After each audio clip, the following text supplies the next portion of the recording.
Assalamualaikum warahmatullahi wabarakatuh. Halo teman-teman, perkenalkan nama saya Yeremia Suditetu. Saya sebagai ketua kelompok 4 dan di sini kami akan membahas mengenai pengenalan limbah medis dan non medis. Sebelum kita masuk ke pembahasan selanjutnya, di sini saya akan memperkenalkan teman-teman saya yang ikut berpartisipasi dalam pembuatan video ini. Perkenalkan, nama saya Salwa Falsabila Husin. Perkenalkan, nama saya Teresa Junia Tripidara. Perkenalkan, nama saya Wilma Kiwen. Perkenalkan, nama saya Zulaiha Romogorong. Perkenalkan, nama saya Sitra Hniati. Saya Zahnia Wailatu. Perkenalkan, nama saya Rial Filaletsoin. Perkenalkan, nama saya Rasmi Panggawa. Perkenalkan, nama saya Putri Tasyatul. Perkenalkan, nama saya Satya Salampesi.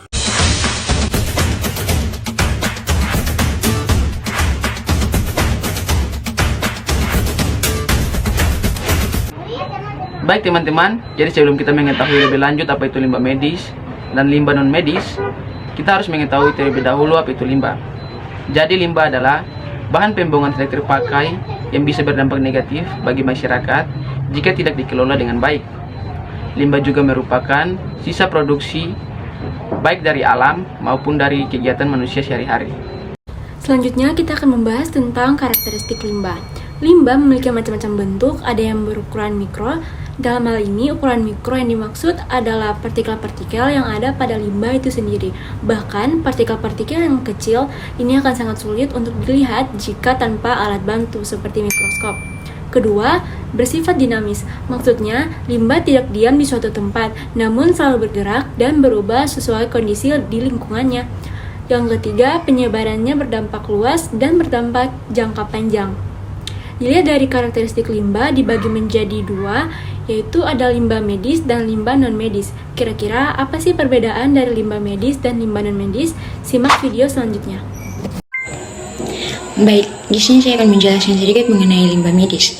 Apa yang dimaksud dengan limbah medis? Nah, seperti yang kita ketahui, limbah medis merupakan limbah yang berasal dari pelayanan medis yang menggunakan bahan-bahan yang beracun, infeksius, dan berbahaya. Jadi, dapat disimpulkan, limbah medis adalah sisa-sisa produk baik biologis maupun non-biologis yang dihasilkan oleh rumah sakit, klinik, puskesmas, maupun fasilitas kesehatan lainnya, termaksud laboratorium kesehatan. Selanjutnya kita akan masuk pada jenis-jenis limbah medis. Yang pertama ada sampah lunak, contohnya kapas, kasa, dan jaringan tubuh. Yang kedua, ada sampah beracun atau berbahaya. Sebagai contohnya ada obat-obatan sitotoksik, bahan kimia obat kadaluarsa, dan juga bahan radioaktif. Yang ketiga, ada limbah tajam atau keras. Contohnya jarum, spuit, pisau, dan juga ampul. Dan yang terakhir, ada sampah-sampah yang berasal dari ruang isolasi khusus. Ya baik teman-teman, kita lanjut ketiga, yaitu tujuan pengolahan limbah medis. Jadi ada beberapa tujuan pengolahan limbah medis, yaitu A. Untuk mengubah karakteristik biologis dan kimia limbah sehingga potensi berbahaya terhadap manusia berkurang atau tidak ada. B. Mencegah menumpuknya sampah yang cenderung bau sehingga dapat mengurangi kenyamanan. Pengolahan limbah medis. A. Limbah infeksius dan benda tajam perlu melalui proses sterilisasi terlebih dahulu sebelum akhirnya dibakar menggunakan alat khusus dan dibuang. B. Limbah farmasi padat dalam jumlah besar harus dikembalikan kepada distributor sementara jika jumlahnya kecil atau tidak memungkinkan untuk dikembalikan harus dihancurkan atau diserahkan ke perusahaan khusus. Pengolahan limbah B3. C. Limbah sitotoksik logam maupun kimiawi harus diolah dengan cara khusus sebelum dibuang. Bila fasilitas kesehatan tidak mampu melakukannya, limbah harus diserahkan kepada perusahaan khusus. Pengolahan limbah B3. D. Limbah kimia dalam bentuk cair harus disimpan dalam kontainer yang kuat. E. Limbah medis yang berbentuk cair tidak boleh dibuang langsung ke saluran pembuangan. Teman, biasanya sampah umum seperti tisu, kapas, dan bahan yang tidak termasuk kategori infeksius itu dapat digabung dengan sampah-sampah biasa kemudian dibuang. Tetapi kalau benda tajam seperti pisau, ampul, dan lain-lain itu harus dimasukkan dalam wadah anti bocor yang terbuat dari logam atau plastik padat agar tidak tembus.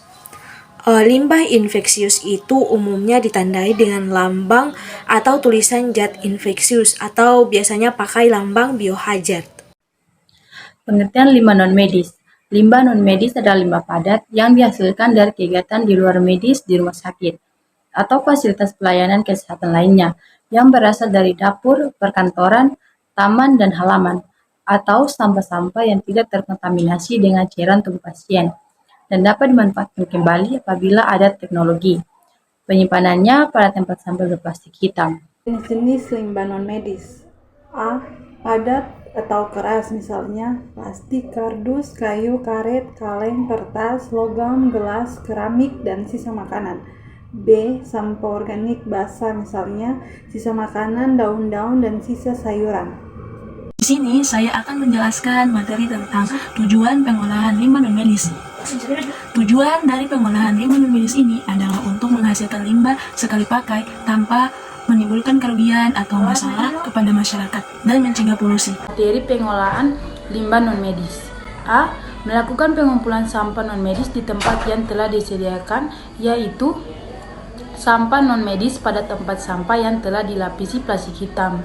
B. Melakukan pengambilan sampah non-medis dari masing-masing unit penghasil sampah non-medis dengan cara kantong plastiknya diikat dengan kuat dan diangkut dengan menggunakan troli tertutup. Khusus sampah non-medis minimal 2 kali dalam sehari dan tempat sampahnya dilapisi plastik biru.